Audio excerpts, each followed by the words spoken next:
there's one thing I wanted to just kind of really quickly address, because I had a couple of calls last week regarding agenda items, and there seems to be a disconnect between, well, the wrong policy is still up on our website, because we amended the policy a year ago.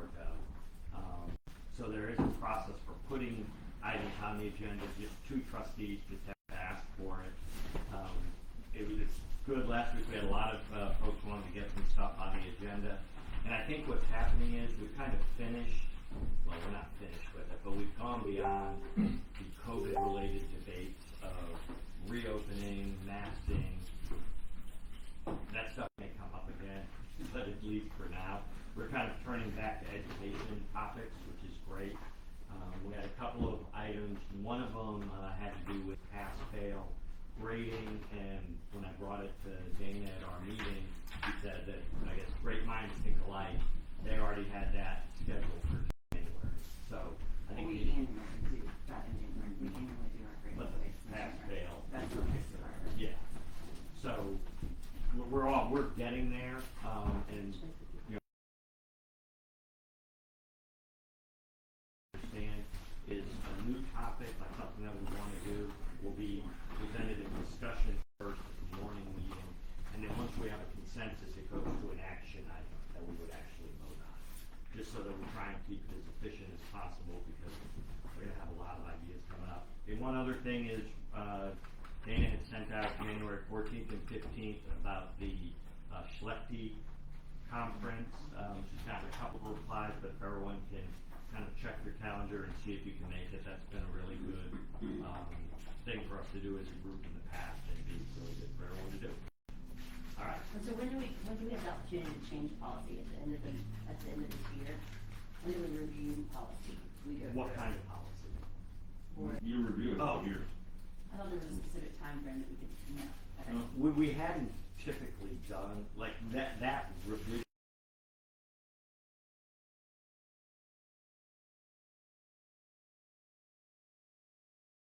We want to bring up and address, bring to my attention, we'll put it on the discussion, and then we'll put it into an action item. Right. Let's be clear about it, because policy review goes on all year long. Like today, we're talking about FMG. I think you're specifically talking about board operating procedures, Right. which is not board policy, but it is board procedure that we adopt.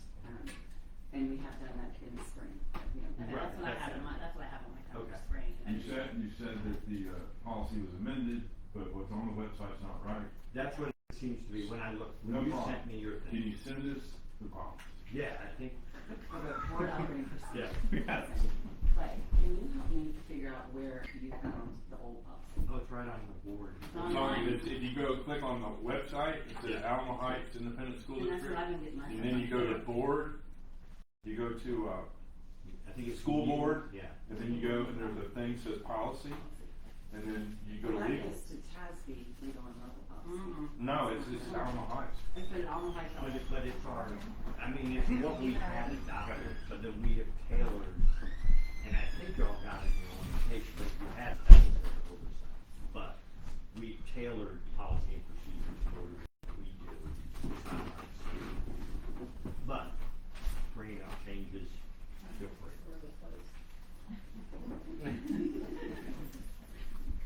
Okay, so let everyone know, or let Dana know about Schlechte. If you have any questions about Schlechte, many of you have gone before, but Not many, actually, I'm thinking about it. Yeah, I missed that. I think that's, It's yeah, been a few years. I think it's just between us. You go. So, they don't know about it. So, can I just put one forward? yeah, why don't you and David come share a little bit about it? It's Schlechte is just an amazing organization, and, last time we went was in Austin, and it was a Friday and a Saturday morning like it is, and it's a different, kind of board training. It makes you kind of think outside the box. It's all about working as a team. And I just thought it was I thought it was helpful. I walked away from that going like, I really hated to give up a Friday night and a Saturday morning at some level, but to me it was well worth it, so, I thought it was really good process. Yeah, it's a no-brainer, like make every effort to go. You're with high-performing school districts and high-performing trustees and superintendents. And it's like, you know, there's no politics, there's no griping, it's all like, how do we make better schools? And it really is a foundation for us turning from a bureaucracy, which we were for decades, into a learning organization that's constantly reevaluating itself and trying to always continuously improve. So I'm a huge fan. I'm excited for some folks. Alright, so getting into, so again, just for reservation wise, this is something that pulls our hair out with. So if you could, by the end of the week, look at your schedule and see if it's something that you want to commit to registration wise. And then the session begins on Friday at 8 a.m. Some of you, some of us, my team, I'll speak for us, like to get up early and do that drive and not spend an extra night away from home.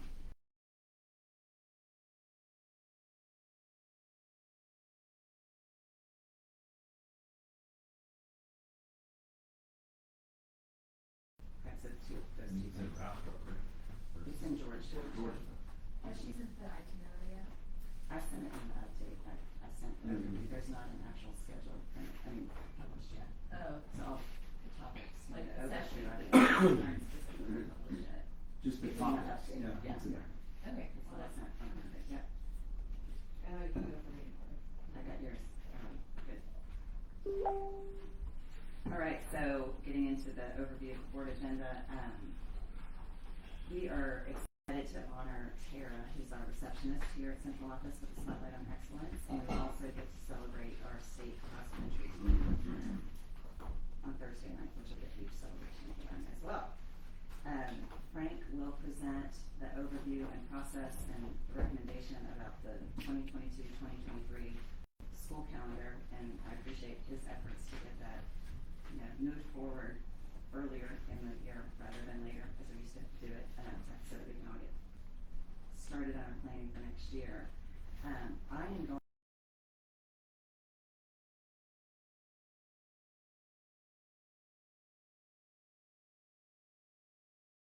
that you all received a link with the video that he shared with his staff members. It was a lengthy video, it was a lot of 31 detail. minutes? It was 13 Well, I stopped at 31. I had to break it down. Yeah. I was like, oh wow, poor Frank. Yes, But, we had asked you to preview that ahead of time, just for the sake of the time of this meeting, because we're trying to condense GP into the 1 hour this morning. And so, he's not gonna assume that everybody saw it, he's gonna do a little big picture so that we can get into it. We probably have some questions for him. This is a really big deal, you all know. It's a big deal to our employees, it's a big commitment. It's a frustration, from the legislative session that we're in this position, that we have to make this decision at this time. What we were walking through the last couple of years, we were able to offer 2 options to our employees, seemed to work best for our people. But Frank Stanich has walked through a very thorough process. Lots of stakeholders involved, many opportunities for communication around this, and so he'll make this formal recommendation to you all for a vote next Thursday night. So Well, you said he's not gonna assume we watched it.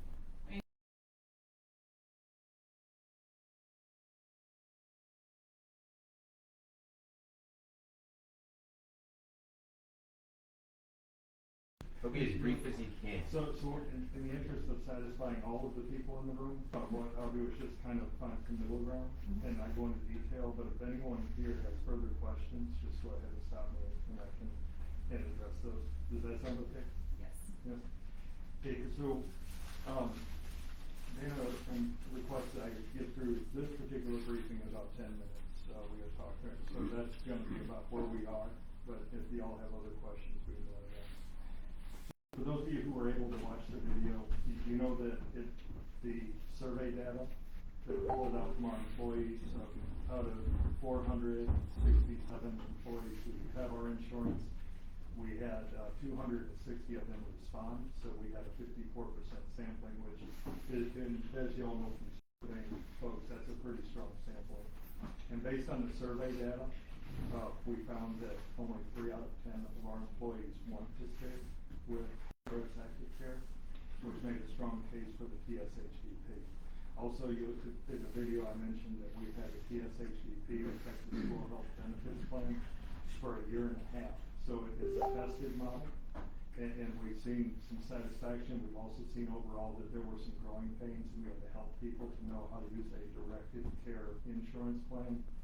But overall, we feel very comfortable with making our recommendation to discontinue TRS Active Care and to adopt exclusively the Texas School Health Benefit Program effective on September 1st, 2022. That'll be the start of the next benefit year. So why are we making this recommendation? Senate Bill 1444 forced districts to choose either to stay with TRS Active Care and use no other insurance, or if we left TRS Active Care, we had to do so for 5 years. So it was really a high pressure moment for districts to make that decision, but it's one that we can't avoid. We probably would have been happy sticking with the two plans, but we didn't have that option because of Senate Bill 1444. It's a decision we have to communicate to TRS by December 31st of this year. But we can also look at this as an opportunity to have better options for our employees at lower cost, which was the impetus for us looking at alternative health plans to begin with back in the middle of 2019. So, can you put that on silent? Yeah. Thank you. So the network that we had for TRS is Blue Cross Blue Shield Texas. It's a recognized network. Everyone knows Blue Cross Blue Shield, but there's no national network to go with that. So for our TRS Active Care folks, if they went outside the state, they were automatically out of network. So this is an opportunity for us to gain additional features with the plan that we have. So as we go forward, if the board adopts the Texas School Health Benefit Plan, the Aetna network, which is the component one of the plans, covers about 95% of the providers currently under Blue Cross Blue Shield, which means most people will be able to keep their current provider. And also it includes a national network. So if someone's traveling out of town and they need to seek medical care, this is an additional feature that we didn't have before. We also have the lower cost Texas School Health Benefit Coverage Health Smart Network. Well, as we go into rates at the end of this presentation, you'll see that this is a huge savings for our employees and also offers additional benefits. And this is also a large network that our employees have access to. Brief description about the Aetna network: over 1.2 million participating physicians, 87 hospitals, and there are strong negotiated discounts with this network, and that's how we are able to get the lower costs through the TSHVP that's behind the Aetna network. I want to just give a brief look at what our employees would go through if they were seeking a provider under the Aetna network. And I'll try to magnify this.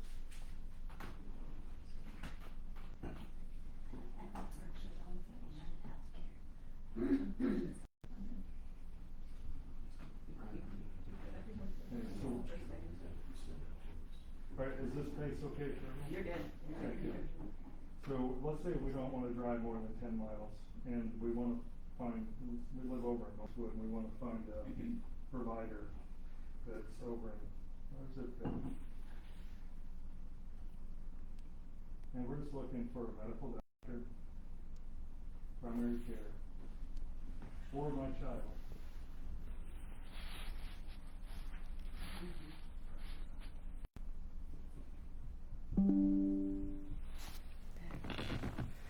What you'll find, these are the providers that are in, and you 78209, you'll see some of the names are familiar to you, including our own Josh Tardy, who supports our district in various ways. So the Aetna district offers really great providers, and so I feel confident that for those employees who want to keep their current provider, the Aetna network will most likely provide that to them. And it's actually pretty, I mean, they're the most healthcare websites, that was pretty easy to use. I know United is not. Frank is a great concierge. Yes, he is, yeah. Well, And hope and- Yeah. Every individual employee. You joke. Next year is gonna be a nightmare for you. Yeah, we educate one person at a time. Yeah. So, now the Health Smart Network, which backs up the traditional TSHVP that we had for the last year and a half, has more than 478,000 providers, 1.2 million locations across the United States. What makes us different is that there's a PPO option per provider, but beyond that, all specialty care is provided through a care coordinator. And this is a seamless process. The HealthSmart Network has folks dedicated to do this. But the reason the rates are so low is, one, you don't have so many people pulling the profit off the top like traditional insurance. And two, all the procedures are pre-negotiated rates. So the care coordinator ensures that when our folks need care, that they go to specific places to get that care. Now let's go through the same drill with the TSHVP.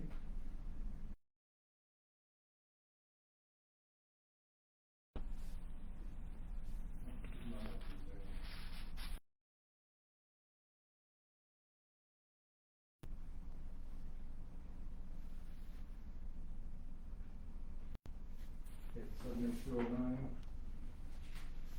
Say once again, we're looking for a pediatrician. This general pediatrics. My goodness, yeah. There are a lot of specialties indeed, and these are all folks that, TSHVP has reached out to. And here you'll find that there are 521 providers within that range.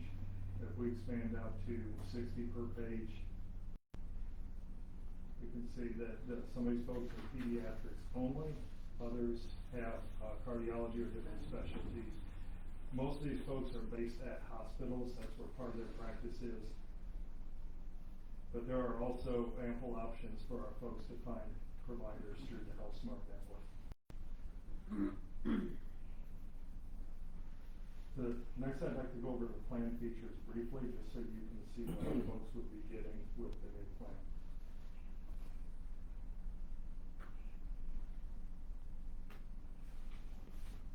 So I'm gonna expand out a little further and then just kind of scroll down. It's been way. It looks so much different than that.